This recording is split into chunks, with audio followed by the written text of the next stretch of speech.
Alhamdulillah wa syukrulillah wassalatu wassalamu ala rasulillah wa ala alihi wa sahbihi wa mawalah wa la hawla wa la quwata illa billah. Amma ba'd. Bapak dan ibu sekalian, mulakan Allah uhayyikum bi tahiyatil Islam, tahiyat ahlil jannah. Assalamualaikum warahmatullahi wabarakatuh. Alhamdulillah, kita bersyukur pada Allah Subhanahu wa taala.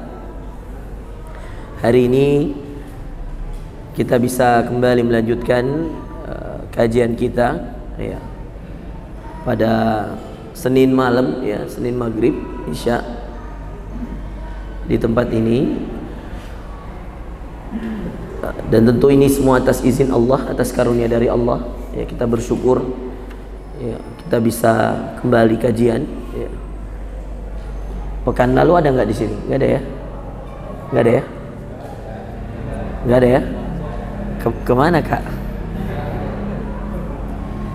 Mana? Apa? Nggak ada ya? Iya. Iya, soalnya pekan saya lusa ke Jakarta, habis itu lanjut Surabaya, jadi mungkin pekan depan nggak ada lagi. Minta izin juga ya.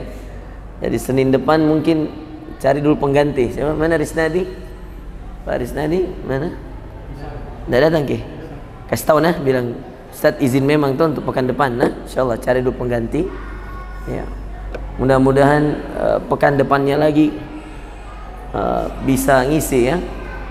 Soalnya tanggal 5 sampai 10 saya di Surabaya, 10-15 di Lumajang, 15 sampai 18 di Bontang, di Grogot, Kalimantan, Balikpapan. Ya. Jadi kalau berarti tidak ngisi, berarti saya belum pulang. Tapi kalau saya pulang, insya Allah saya ngisi lagi, insya Allah. Baik, ya, jangan pikirkan itu. Masih bisa orang mati nanti malam. Ya. Insya Allah, mudah-mudahan Allah panjangkan umur kita semua dalam kebaikan, insya Allah, amin. Baik, Bapak Ibu sekalian yang melakukan Allah Azza wa Jal, hari ini kita akan bahas, Pak. Nah, ini juga satu keyakinan dalam hidup yang perlu kita tadaburi bersama. Sebagaimana tadi yang dibaca oleh MC kita tadi, saya ambil satu tema hari ini yang banyak sekali ayatnya dalam Quran, tapi kita kadang-kadang belum mengkaji dengan baik. Kita kadang-kadang belum memahami dengan baik. Ini ayat-ayat tentang jaminan Allah, ayat-ayat tentang jaminan penguasa langit dan bumi, Allah Rabbul Alamin. Bagaimana Allah menjamin kehidupan manusia, bagaimana Allah menjamin kehidupan hewan, bagaimana Allah menjamin kehidupan tumbuhan, dan apa yang dijadikan Allah sebagai jaminan, apa yang ditawarkan Allah untuk semua usaha kita, apa yang Allah akan ganti untuk semua pengorbanan kita. Itu semua ada ayat-ayatnya dalam Quran. Dan ini penting untuk dikaji Bapak Ibu sekalian. Karena barang siapa yang tidak tahu untuk apa dia beramal, maka semangatnya dalam beramal akan berbeda dengan orang yang tahu untuk apa dia beramal. Orang yang kejar, Pak, satu rumah satu hari di surga, dia nggak akan mau lewatkan qobliyah ba'diyah, karena kurang saja satu nggak jadi rumah. Saya ulang, contoh sederhana, orang yang mau punya satu hari satu rumah di surga, ibu, satu hari dibangunkan satu rumah di surga, dia tidak akan pernah mau melewatkan sholat qobliyah dan ba'diyah yang totalnya 12 rakaat. Nggak mau dia. Karena kurang saja satu, maka nggak jadi itu rumah. Hadisnya sahih. Rasulullah Sallallahu Alaihi Wasallam mengatakan, man shalla isnai asyara rak'ah, siapa yang salat 12 rakaat dalam sehari semalam. Apa yang dia maksud 12 rakaat oleh Rasulullah di sini? Perhatikan. 2 sebelum subuh, 4 sebelum zuhur, 2 setelah zuhur, asar nggak ada, 2 setelah maghrib, 2 setelah isya. kalau ini lengkap dalam satu hari. Coba angkat tangan, siapa yang tadi, iya, alhamdulillah sudah sholat sunnah sebelum subuh 2 rakaat? Angkat tangan, Pak. Iya. Sekarang siapa yang sudah sholat 4 rakaat sebelum zuhur? Nah, ini sangat sedikit. Anda tahu Bapak Ibu sekalian, zuhur itu jumlah qobliyah dan ba'diyahnya paling banyak, 6 rakaat. 4 sebelumnya, 2, 4 sholat zuhurnya, 2 setelahnya.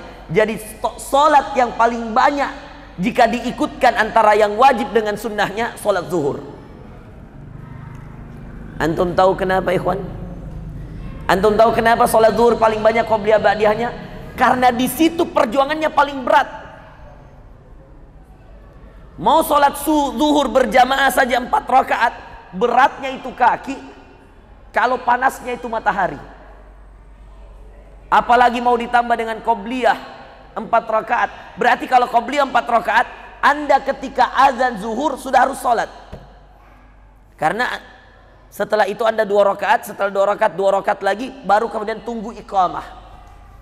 Makanya orang yang biasa gagal bikin rumah di surga dalam sehari, itu karena dia gagal di sholat sunnah zuhurnya 6 rakaat. Dosen ngajar siang-siang, azan Allahu Akbar, itu tantangan, kejar gak? Makanya ulama membolehkan bagi yang tidak terkejar karena alasan syar'i, di waktu yang ditentukan boleh memindahkannya di waktu yang telah setelahnya. Contoh, ini mungkin banyak yang tidak tahu, tapi tidak apa-apa kita kasih tahu. Ya, cuman jangan dijadikan bahan kemudah-mudahan. Ya. Akhirnya meremehkan. Saya biasa, Pak. Ya. Kalau ngasih tahu kemudahan untuk jamaah, ya, biasa ada anak muda, iya, terlewat, ya, kebablasan. Jadi ada dalam rumus agama, barang siapa, ini dalam kaidah fikihnya, yang terlewat sholat sunnah sebelum subuh 2 rakaat, dikarenakan dia tidak bangun, iya, karena tidak mendengar azan atau apa segala macamnya, dan dia bangun dalam keadaan orang sudah iqamah, sudah sholat subuh berjamaah, maka dibolehkan baginya. Ini catat ya, karena ada hadis Rasulullah SAW mengatakan, la salata, tidak ada solat dengan didirikannya solat wajib. Tidak ada solat sunnah ketika sudah ada iqamah. Maka salah besar kalau orang sudah qamat, Allahu Akbar, asyhadu an la ilaha illallah, kemudian ada orang pergi solat sunnah di belakang. Ini salah besar. Setiap sudah ada iqamah, maka tidak ada lagi solat sunnah. Contoh, antum bangun subuh, sudah iqamat, iya. Padahal antum tahu hadisnya bahwa ada 2 rakaat sebelum subuh qobliyah. Siapa yang sholat 2 rakaat sebelum subuh, dalam hadis Muslim dikatakan lebih baik dari dunia dan seisinya. Maka antum kamu jangan ambil air wudhu baru kamu sholat sunnah di saat jamaah sedang sholat berjamaah sholat subuh. Nggak bisa, nggak boleh. Karena tidak boleh ada sholat sunnah ketika sudah ditegakkan, sudah diiqamahkan sholat wajib. Bagaimana solusinya, Ustadz? Solusinya, saya bergerak ya, kasih contoh. Ya, tunggu dulu. Nah, ada WA-nya panitiaku, tunggu. Dia ambil tiket.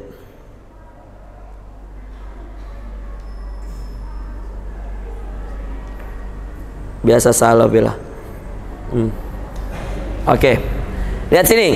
Caranya mengqadha sholat subuh yang tidak sempat sholat sunnahnya. Jadi kita sholat wajib ini. Bangun sudah iqamah. Orang sudah sholat berjamaah. Antum yang belum sholat sunnah sebelum subuh 2 rakaat, langsung ikut jamaah. Allahu Akbar. Ikut berjamaah sama imam. Setelah selesai, lihat ini baik-baik ya. Misalkan imam kan tahiyat terakhir. Terus imam bilang, Assalamualaikum warahmatullahi. Assalamualaikum warahmatullah. Oke? Kita biasanya kan imam perbaiki duduknya, ya, langsung zikir, astagfirullah, astagfirullah. Kalau yang tertinggal sholat subuhnya, setelah salam kedua, Assalamualaikum warahmatullah. Oke? Selesai? Gak usah perbaiki duduk, langsung berdiri. Oke? Langsung Allahu Akbar. Niatnya apa? Qadha sholat sunnah sebelum subuh tadi. Paham? Niat apa? Qadha sholat sunnah sebelum subuh. Jadi ketika dia terbangun dalam keadaan, misalkan dia terbangun dalam keadaan dia sudah iqamah, orang sudah sholat berjamaah, maka tidak boleh baginya, dilarang untuk sholat sunnah sendiri, tidak boleh. Caranya begitu tadi, diqadha namanya, diganti. Kenapa boleh diganti? Karena ini namanya sunnah muakkadah, sunnah yang boleh diganti. Lagi pula ini sholat sunnah sebelum subuh, pahalanya lebih baik dari dunia dan seisinya. Apa Anda tidak mau? Ya, rugi yang nggak sholat sunnah 2 rakaat sebelum subuh. Dengan catatan, tabe Pak, Bu, dengar, perhatikan. Dengan catatan betul-betul tidak terbangun. Artinya dia tidak sadar betul. Tapi kalau kau kodok gara-gara kau nonton Barcelona, itu tidak sah. Ya. Kenapa kau baru sholat sunnah sebelum subuh? Wih, tadi adu penalti, tidak bisa ketinggalkan. Nah, itu tidak bisa. Bisa dipahami? Ya, jangan kau ketawa kau biasa begitu toh. Ya. Apalagi ada anak muda, dia bilang tidak apa-apa, tidak sholat sunnah sebelum subuh. Yang penting saya nonton bola. Astagfirullah. Nauzubillah. Ini karena dia nggak paham. Tentu berbeda Bapak Ibu sekalian. Semangatnya orang yang faham ketika dia beramal dengan yang tidak faham pasti beda. Kita yang tahu pahalanya bahwa siapa yang jaga 12 rakaat, 2 sebelum subuh, 4 sebelum zuhur, 2 setelah zuhur, 2 setelah maghrib, 2 setelah isya, dijamin pasti Anda jaga. Kenapa? Karena kata Rasulullah, kalau lengkap 12-nya baginya rumah di surga. Ini hadisnya sahih Bapak Ibu sekalian. Hadisnya benar ini. Siapa yang lengkap 12-nya, maka Allah bangunkan baginya rumah di surga. Hari ini banyak yang tidak punya rumah di surga hari ini. Rata-rata gagal di sholat apa? Zuhur ya? Sama subuh. Subuh juga. Pacena itu. Paling gampang maghrib nih. Itu lagi maghrib biasa kita tergoda. Sama isya. Iya. Tergoda nanti di rumah sholat. Iya. Sampai di rumah tergoda lihat makanan. Sudah lihat makanan, batal mi wudunya, malas mi wudu lagi. Makanya sebenarnya Bapak Ibu sekalian perhatikan, sunnahnya sebenarnya itu sholat sunnah di rumah. Dulu Rasulullah itu kalau mau sholat sunnah di mana? Dia sholat sunnah dulu sebelum subuh di rumahnya, baru dia datang ke masjid langsung sholat berjamaah sama sahabatnya. Sama zuhur juga, sebaik-baik sholatnya seseorang itu di rumah. Kalau sunnah, sholat qobliyah, sholat ba'diyah, sholat tahajud, sholat duha, semuanya sebaik-baiknya di rumah. Terus ada yang bertanya sama saya, Ustadz, tapi kenapa saya lihat sering sholat sunnah di masjid Ustadz? Saya jawab aja padanya, karena di rumah banyak godaan. Banyak betul godaan Pak di rumah. Banyak betul, makanan godaan, istri juga godaan. Banyak godaan Pak. Jadi apa yang harus kita lakukan? Daripada pulang ke rumah kita belum sholat, sampai di rumah anak tak ajak main, kita lupa baru kita belum sholat. Nauzubillah. Mending sholat memang. Tapi kalau ada yang yakin, bisakah Ustadz? Di rumah, saya bisa Ustadz. Iya, pulang di rumah. Sampai di rumah ada kondro di atas meja Pak. Bagaimana tidak tergoda coba? Sholat dulu atau makan dulu? Nah bilang, sholat isya saja bisa ditunda kalau ada mie hidangan terhidang, apalagi sholat sunnah ji. Maka dia makan dulu Pak. Setelah dia makan, wah kenyang mie, berat mie badannya Pak. Setelah berat badannya, bari-bari mak dulu deh, nanti saya sholat sunnah. Bangun azan subuh. Apa Pak? Coba. Perjuangan ibu. Ibu juga di rumah begitu Bu. Kalau sholat duhur, jangan sholat duhur saja 4 rakaat. Ambil qobliyahnya 2 sebelumnya, 4 zuhurnya ambil ba'diyahnya 2. Jadi sholat zuhur itu 10 rakaat. Qobliyahnya 4, ba'diyahnya 2. Inilah yang dinamakan nawafil. Pernah dengar rawatib? Pernah dibilang sholat sunnah rawatib? Ini nih sholat sunnah rawatib. Sholat sunnah yang 12 rakaat. Yang kalau lengkap 1 hari, 1 rumah di surga. Anda bisa hitung rumah Anda di surga. Karena tidak mungkin salah ini. Karena yang kasih tahu ini siapa? Rasulullah. Cari aja di hadis. Di internet bisa browsing, gampang. Bisa difahami ya? Ini tentu berbeda. Karena ada jaminannya. Siapa yang menjamin ini rumah di surga? Allah. Lewat lisan siapa? Rasulullah. Pasti beda Pak. Semangatnya orang yang tahu. Sekarang Bapak Ibu sudah tahu. Bahwa kalau lengkap 12, 1 rumah di surga.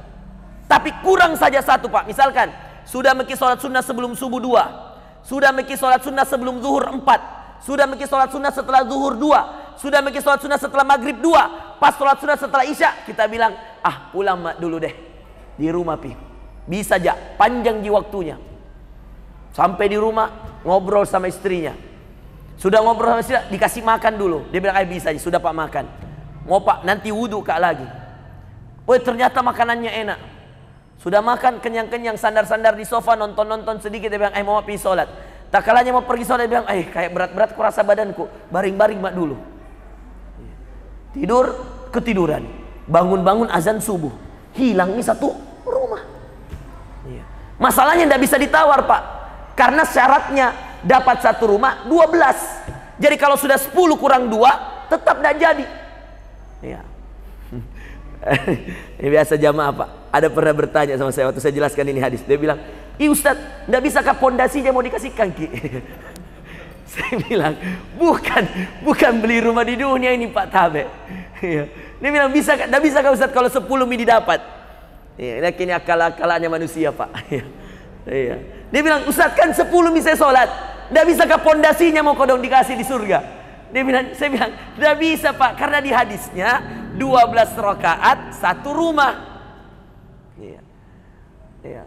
Nanti kalau dibilang bisa, nanti dia tawar lagi. Berarti kalau 4 mau Ustaz, 2 rakaat mau yang paling gampang mau 2 rakaat setelah maghrib, 2 rakaat setelah isya, 4. Ya berarti 8 tidak. Ya minimal sertifikat tanahnya mau Ustaz. Itu akalnya manusia Pak. Kalau diikuti terus tidak ada ujungnya. Paham enggak ya? Nggak ada Pak tawar menawar. Kurang 1 batal. Sama ada juga jaminan. Di antara jaminan lagi, ini masih dalam hadis ya, sebelum kita masuk kajian Quran. Ada lagi jaminan. Coba jaminan terbaik. Saya kasih hadiah Pak. Hadiahnya 1 juta rupiah. Wallahi, demi Allah saya yang kasih ini. Terhitung mulai dari azan isya nanti ini. Pegang janji saya. Tanggal berapa sekarang Kak? Zul, ingatkan Kak Zul. Iya. Tanggal 27 Desember. Nah, saya kasih hadis. Saya kasih hadis. Saya kasih contoh jaminan terbaik dari Rasulullah yang datang dari Allah, yang bisa lakukan. Saya kasih 1 juta rupiah. Betul ini Pak? Iya. Iya, dari saya. Uangnya dari saya. Iya. Apa yang harus dilakukan Ustaz? Tunggu dulu. Saya bacakan hadisnya karena agak panjang hadisnya. Iya. Iya. Nah ini. Iya. Tapi 1 orang Ji, 1 orang Ji. Nanti 10 orang bisa. Tapi berat, percaya Kak. Berat ini. Tapi tidak apa-apa. Oke, tidak apa-apa. Kita tes nih. 1 orang Ji, nanti saya pilih 1 orang. Iya. Saya bacakan kidul hadisnya. Iya. Iya. Dalam sebuah hadis, perhatikan. Ini hadis diriwayatkan oleh At-Tirmidzi. Disahihkan oleh Albani. Dalam sebuah hadis, ya, atau dihasankan oleh Albani. Ya. Dalam sebuah hadis Rasulullah sallallahu alaihi wasallam mengatakan, "Man shalla lillahi arba'ina yawman fi jama'atin yudrikut takbiratul ihram al-ula kutiba lahu bara'atan minan nar wa bara'atun minan nifaq. Ya. Kata Rasulullah sallallahu alaihi wasallam, barang siapa man shalla lillah, yang mampu salat karena Allah, ya, yauman arba'ina yauman fi jamaah, karena Allah dia mampu salat berjamaah 40 hari. Oke? 40 hari. 1 juta bos, lumayan. 40 hari. Serius ini, tantangan ini. Ya, saya sudah pernah coba Pak, ya, tapi gagal Kak.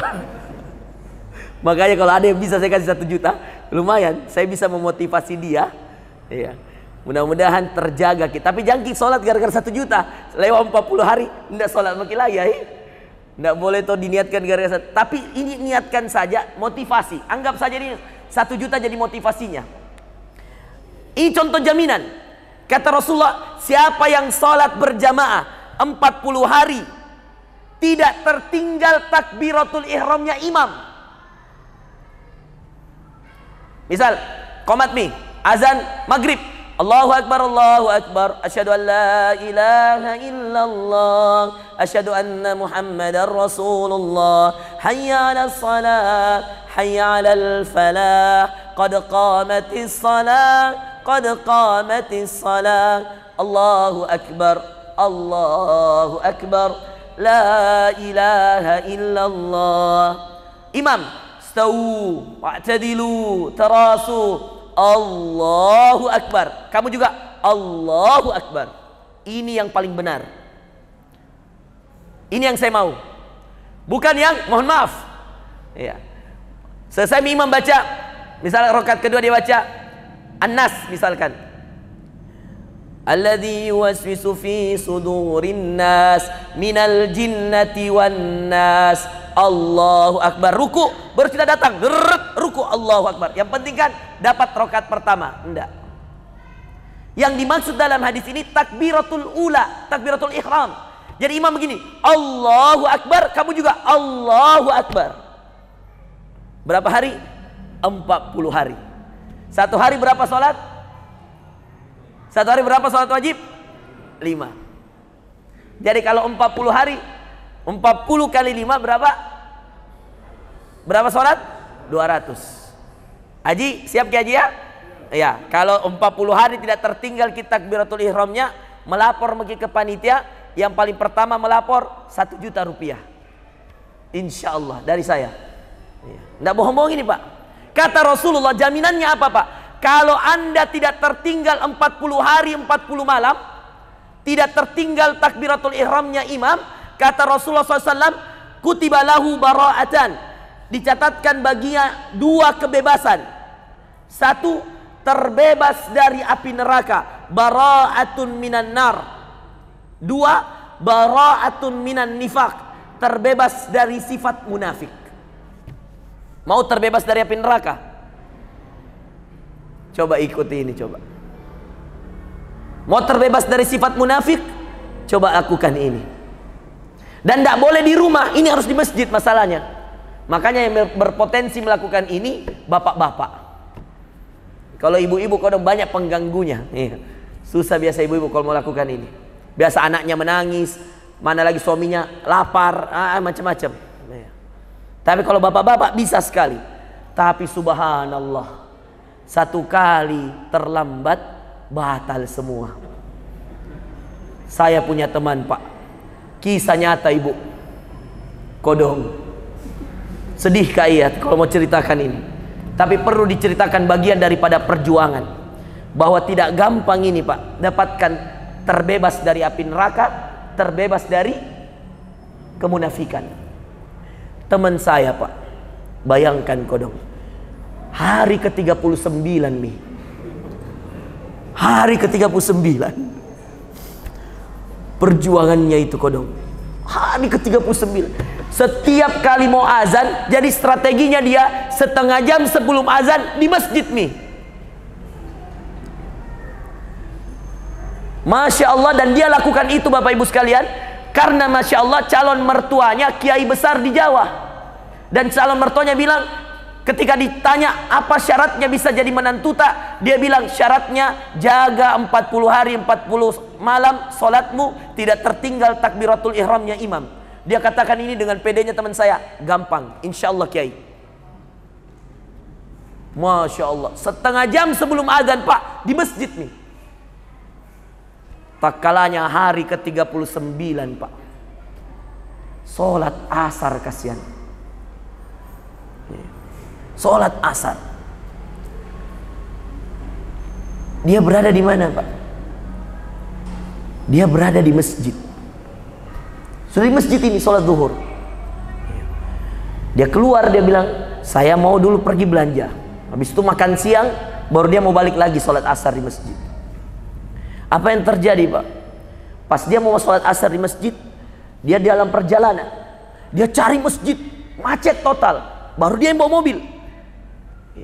Akhirnya karena sudah mau azan asar, dia pergi parkir itu mobil di pinggir jalan yang masih jauh jalan itu, perjalan kaki.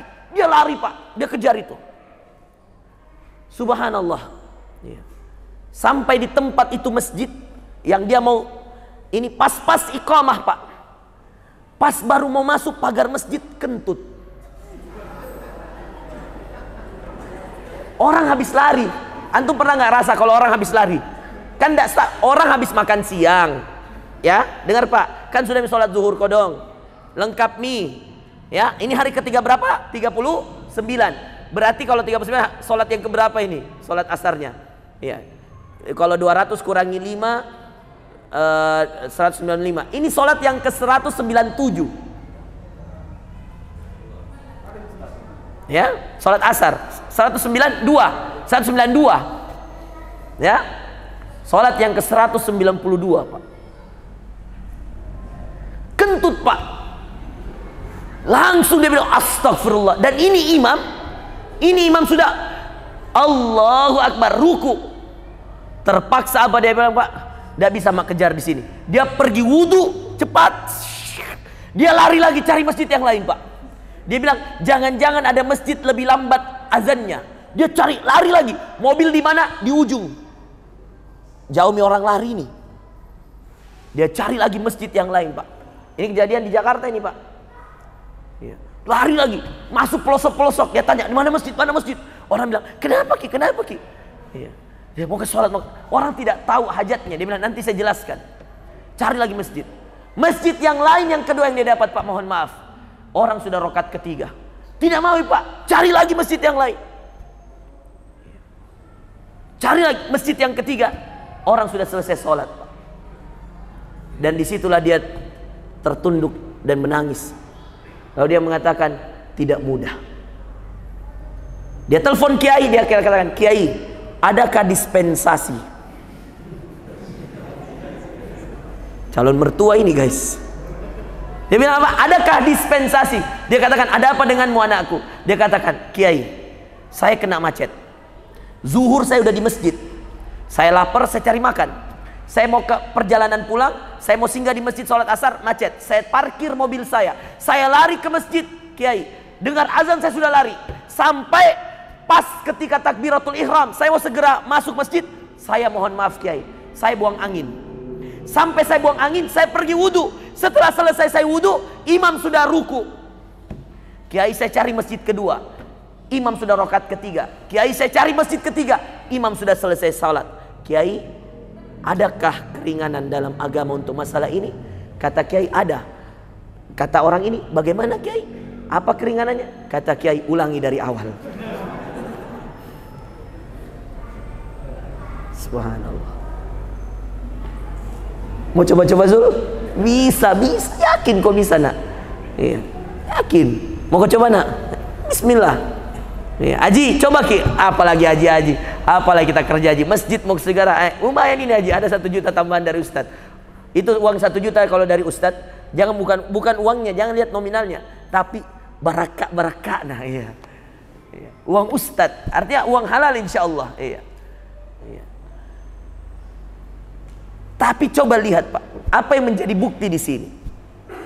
Yang menjadi bukti di sini bahwa setiap ada jaminan dari Allah, kalau kita tahu manfaatnya Pak, pasti beda semangatnya ketika kita beramal.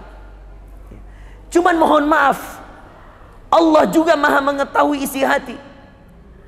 Kalau tidak lurus itu hati untuk beramal semata-mata karena Allah, maka juga Allah pasti membuat cara agar kemudian tidak jadi itu amal.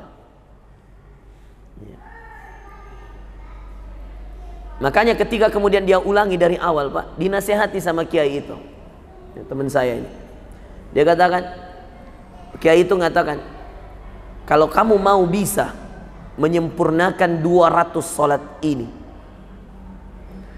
40 hari ini, maka yang paling pertama luruskan niatmu. Itu juga yang saya sampaikan kepada Bapak dan Ibu sekalian. Jangan uang 1 jutanya, Pak, tapi luruskan niat. Karena percaya kalau kita cari uang 1 juta, percaya menyesal ki. Nanti hari ke-39 kentut ki misalkan, atau mau ki tiba-tiba buang air, atau tiba-tiba lupa ki wudu, atau tiba-tiba kena ki macet, nanti kita bilang lagi, astagfirullah, napat tolo-toloi ka ustad. Saya tidak pernah tolo-toloi ki, Pak. Tapi benar-benar ini artinya apa?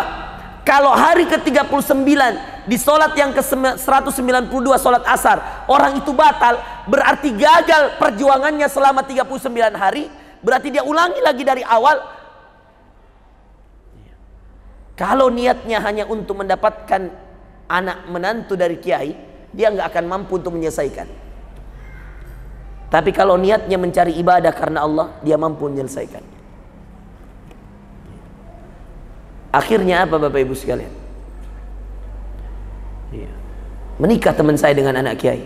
Bagaimana caranya? Dia luruskan niatnya. Terus bagaimana strateginya ini? Coba lihat. Kalau lurus niat selalu ada jalan. Strateginya teman saya, 10 hari dia kejar, alhamdulillah terwujud. Ketika dia sudah ulang lagi dari awal, 10 hari dia seperti biasa, setengah jam sebelum azan di masjid. Tapi dia bilang, kalau saya masih di luar ini, saya susah. Nanti hari ke-39 saya di jalan bawa mobil atau apa banyak kejadian. Maka apa yang dia lakukan? Tiba-tiba setelah selesai sholat di hari ke-10 sholat isya, dia katakan, saya tiba-tiba punya inspirasi, ide. Apa idenya? Dia katakan, saya pergi ke pesantren saya dulu. Apa dia bilang? Saya pergi ke pesantren saya dulu. Saya minta izin teman saya yang kebetulan bapaknya yang jadi kiai di situ, supaya saya diizinkan tinggal selama 1 bulan, sisa 30 hari ini di pesantren, dan minta tolong asramanya dekat masjid. Akhirnya ketika dia sudah cerita ini ke temannya untuk minta kembali ke pesantren, apa dia bilang? Ini bapaknya temannya yang kiainya di pesantren itu. Dia bilang apa? Jangankan asrama nak, untuk kau perbaiki dirimu, untuk meloloskan kamu dari ujiannya kiai fulan yang mensyaratkan ini supaya kamu bisa menikahi putrinya, jangankan asrama samping masjid, saya kasih tidur kamu di masjid. Lalu bilang, untuk apa kiai? Supaya kau jadi muadzinnya. Karena kalau kamu jadi muadzinnya, kamu tidak mungkin terlambat. Betul. Selama 30 hari Pak, dia yang azan. Kalau dia yang azan, dia tidak mungkin terlambat. Dan betul. Akhirnya setelah 40 hari, dia datang ke kiai yang calon mertuanya. Dengan bangganya, kiai, alhamdulillah, tidak pernah saya tertinggal satu pun takbiratul ihramnya imam selama 40 hari kedua. Kiainya sempat ragu sampai dia tanya, kamu tidak bohong nak? Tidak bohong kiai. Demi Allah nak, demi Allah kiai. Betulan kamu tidak berdusta? Jangan gara-gara anak saya kamu berdusta dan kamu menghalalkan segala cara untuk mendapatkan makhluk dan kamu dustai Khalik. Kamu dapatkan makhluk dan kamu dustai penciptanya. Tidak kiai, demi Allah. Kata kiai, berikan aku satu amalanmu. Kata dia, muazzin kiai. Kata kiai, betullah dirimu. Dia bilang, apa amalanmu? Dia bilang, saya jadi muazzin. Kata kiai, saya percaya kalau begitu. Allahu Akbar. Mungkin tidak terlambat sholat Pak, jadi ki muazzin. Serius Kak? Betul tidak? Kita yang azan, kita yang qomat, tidak mungkin sudah ki qomat pergi ki buang air toh. Pasti sebelum azan kita sudah siapkan diri kita. Subhanallah. Kapan dia dapat idenya itu untuk ke pesantren? Kapan? Ketika sudah dia perbaiki niatnya, kapan dia ditunjuki amalan jadi muazzin supaya dia tidak terlambat? Karena bisa jadi kalau dia di asrama dia ketiduran. Siapa yang kasih ide? Bapaknya, temannya yang kiai juga. Kapan itu dikasih ide? Ketika lurus niatnya. Jadi Bapak Ibu sekalian, apa hajat kalian sama Allah? Mau minta apa sama Allah? Semua ada dalam Al-Quran, Pak. Tapi luruskan niat. Jangan meminta sama Allah, tapi mencari yang bukan yang diridhai Allah. Jangan minta sama Allah, tapi mencari cara tujuannya bukan karena Allah. Makanya hari ke-39 gagal. Iya. Dan itu juga anak tadi, teman saya, dia juga tidak pernah menyangka, tidak pernah terdetik dalam pikirannya bahwa amalan yang bisa dia lakukan sehingga dia bisa jaga sholatnya 40 hari 40 malam, tidak tertinggal satupun takbiratul ihramnya imam, jadi muazzin. Dia tidak tahu. Siapa yang kasih jaminan terbaik? Rasulullah. Janji siapa itu jaminannya? Terbebas dari api neraka, terbebas dari sifat munafik, dari Allah. Artinya apa Bapak Ibu sekalian? Ini kiai tadi yang mensyaratkan ini syarat, dia sudah betul Pak. Ketika dia mensyaratkan ini syarat sebagai syarat agar ini anak laki-laki bisa menikahi putrinya, artinya apa? Sebelum dia nikahkan putrinya, dia sudah mampu mengatakan pada putrinya, "Nak, saya pilihkan kamu jodoh yang sudah lolos ujian dari Allah, terbebas dari api neraka, terbebas dari sifat munafik." Nak, coba antum laksanakan. Kalau antum tidak percaya, berat ini 40 hari 40 malam. Saya pernah coba, hari ke-16 gagal. Hari ke-16 gagal. Coba lagi waktu di Sudan, waktu masih menuntut ilmu, lebih gampang kan? Belum ada istri, belum ada anak. Ya. Pernah saya dapat hari ke-35, ya, gagal. Ya. Hari ke-35 saya dapat, Masya Allah, senang sekali. Tapi pas batal kayak mau menangis. 35 hari nih, ya Allah. Gara-gara faktor perut juga, waktu itu mau buang air, ya Allah. Makanya sebaiknya memang kalau mau menjaga sholat, ya, jaga juga pola makan, jangan terlalu kenyang. Karena kenyang bisa menyebabkan dua. Satu, mengantuk. Kenyang juga bisa menyebabkan apa? Mau buang air, buang angin. Baik, Bapak dan Ibu sekalian, ini dua contoh. Kalau kita mengerti apa jaminan terbaik dari Allah, maka kita akan berusaha dengan usaha terbaik. Kita tahu jaminannya dibangunkan rumah di surga. Saya yakin Pak, kalau Anda betul-betul yakin dengan hadis yang tadi saya bacakan, bahwa siapa yang lengkap 12 rakaatnya ibu, maka langsung baginya satu rumah di surga. Wallahi, andaikan ini rumah langsung diterima sertifikatnya di dunia, rumahnya di akhirat, saya yakin Pak, tidak akan ada di antara kita mau tinggalkan 12 rakaat sholat sunnah rawatib. Saya yakin. Tapi masalahnya ini tentang keyakinan Pak. Iya. Dan di surga tidak butuh sertifikat tanah Pak, karena tidak ada mafia tanah di surga. Tidak pakai sertifikat Pak. Dan surga itu luasnya langit dan bumi, sangat luas. Jadi kalau selama hidup, mulai Anda balik misalkan 15 tahun Anda sudah balik, sampai Anda meninggal misalkan 60 tahun, ada 45 tahun ini sebagai Anda rutinkan 12 rakaat setiap hari. Bayangkan, berarti 1 tahun 365 rumah Anda punya. 365 rumah Anda punya, kalau dikali 40 tahun saja, berapa puluh ribu rumah kamu punya di surga. Cuman sayangnya kita kadang-kadang tidak yakin dengan ini. Yang kedua, kita anggap besok pi lagi.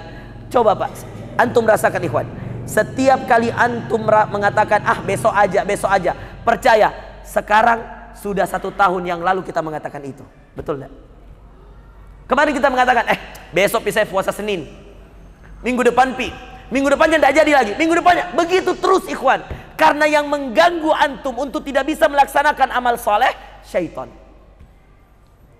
Kamu mengatakan hari ini karena saya sudah tidak sholat sudah sebelum subuh, makanya Anda usahlah takalami. Jangan.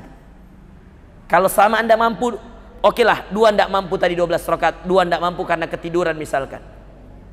Jangan terlewat yang 10. Begitu seterusnya. Jangan mau terlewat ikhwan. Dan usahakan semaksimal mungkin Anda lakukan dengan usaha terbaik. Karena untuk mendapatkan jaminan terbaik dari Allah, kita perlu mengeluarkan usaha terbaik dan juga ditambah dengan doa terbaik. Satu lagi contoh terakhir ya. Ada ayat dalam Quran, dalam surah Al-Isra ya, ketika Allah menjamin bahwa setiap orang yang mencari dunia akan mendapatkan dunia, dan setiap orang yang mencari akhirat akan mendapatkan akhirat. Ada jaminan dari Allah bahwa yang mencari dunia kasih dunia, mencari akhirat dikasih akhirat, tapi dunia mengikuti. Man kana yuridul ajilah, siapa yang mau dunia, kata Allah, ajjalna lahu fiha ma nasha'u liman nurid. Kalau dia cari dunia, kami akan segerakan dunianya. Liman nurid, atas siapa yang kami kehendaki. Thumma ja'alna lahu jahannam. Tapi kalau dia sudah dapat dunianya, ja'alna lahu jahannam, kami siapkan baginya neraka jahannam. Yaslaha, dia akan masuk di dalamnya, madhmuman madhura, dalam keadaan terhina dan dalam keadaan terluka. Lanjutannya, wa man aradal akhirah, dan siapa yang mau akhirat, wa sa'alaha sa'yaha, dan dia berusaha untuk dapat akhirat. Contoh tadi, dia kejar 12 rakaat.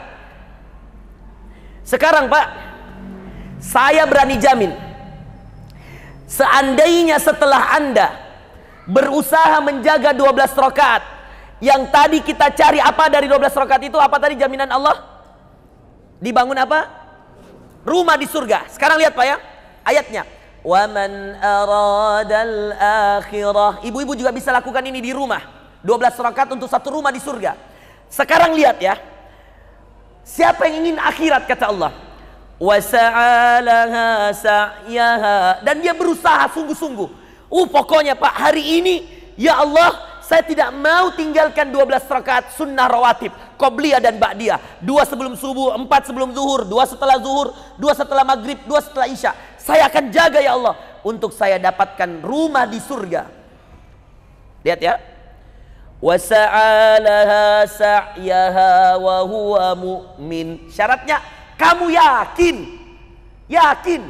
Yakin betul-betul itu ada, itu rumah di surga. Harus yakin. Apa kata Allah? Dengerin ya.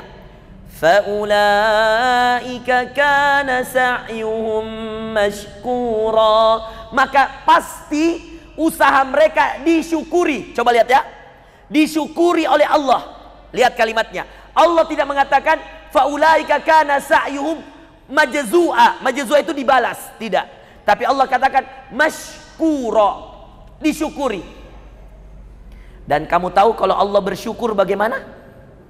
Kalau Allah mensyukuri amalanmu, maka kalau amalanmu 1, pahala dari Tuhanmu 10. Makanya ayatnya mengatakan faulaika kana sa'yuhum mashkura. Coba buka ayatnya terakhir, ayat tadabbur kita, ayat ini. Kalian lihat di situ Bapak Ibu sekalian. Ini menarik sekali. Kenapa ayat tentang akhirat Allah mengatakan kami syukuri?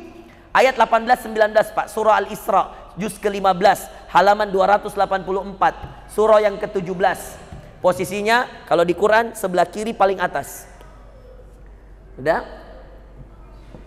Ketemu ayat 18, ayat 19. Lihat kalimat terakhir di ayat 19. faulaika kana sa'yuhum mashkura. Kami syukuri itu dia punya usaha. Apa maksudnya, Pak? Udah ketemu? Ada ayatnya, Zul 18-19. Mashkura, disyukuri. Artinya ketika Allah bersyukur dengan amalanmu, amalanmu pasti dilipat gandakan. Mana buktinya? Coba ini ya. Tidak mungkin. Kan otomatis, Pak, kalau kita jaga, itu kayak sholat zuhur. Ini sholat zuhur paling berat, Pak. 4 sebelumnya, Pak. 2 setelahnya. Apalagi kalau kita pedagang punya toko, kita akan bilang, beh, lamanya itu saya harus tutup toko. Secara duniawi, Pak, perhatikan ya, ini bisa dicoba, bisa dites. Wallahi, Pak, ini PNS, kalau ada yang PNS, ada yang karir, ada yang kerja kantoran, ada yang punya toko, punya warung. Buktikan perkataan saya lewat ayat ini, Al-Isra ayat 18, Al-Isra ayat 19. Buktikan perkataan saya. Justru ketika kamu sholat untuk mendapatkan rumah sebagai jaminan terbaik dari Allah di surga, dan kamu tinggalkan dunia secara duniawi, waktumu berkurang. Tetapi secara ukhrawi, materi dunia lebih banyak, berkali-kali lipat daripada kau tidak lakukan. Orang tutup toko, Pak. Kalau dia mau sholat sunnah sebelum zuhur 4 rakaat, kan lebih dulu dia tutup tokonya. Sedangkan tetangga yang juga pedagang, dia tidak mau sholat sunnah. Dia bilang, Anda apa saya buka toko. Sekarang pertanyaan saya, siapa yang mendatangkan pembeli? Kau tutup dengan alasan saya mau dapat rumah di surga. Tetangga kita nggak tutup karena dia bilang, enggak apa-apa, ngapain ya, boleh-boleh aja, silahkan. Ketika kita tutup, dan ini kejadian di Saudi banyak sekali cerita seperti ini karena Saudi itu mewajibkan warganya menutup semua toko ketika ada azan. Nah, ada salah seorang pemilik toko di Riyadh, dia tutup duluan, yang lain nanti azan baru tutup, dia tidak. Setengah jam sebelum azan dia sudah tutup. Dengan alasan apa? Supaya dia tidak tertinggal 40 hari 40 malam takbiratul ihram imam, dan supaya dia tidak ketinggalan 12 rakaat salat sunnah rawatib. Bapak tahu tokonya paling laris, Pak, padahal itu tokonya berada di kayak garmen-garmen seperti itu, yang banyak toko-toko yang sama. Tokonya paling banyak yang cari gara-gara sholatnya. Bahkan, Pak, mohon maaf ini yang paling menyedihkan, orang lain, Pak, tutup toko paling lambat, buka toko paling cepat. Orang lain, kalau dia tutup toko paling cepat, buka toko paling lambat. Kenapa? Karena ada qobliyah ba'diyah.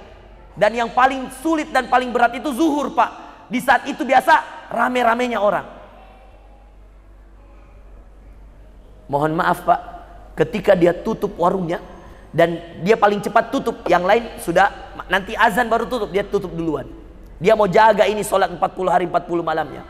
Dia mau jaga ini sholat sunnah rawatibnya. Apa yang terjadi, Pak?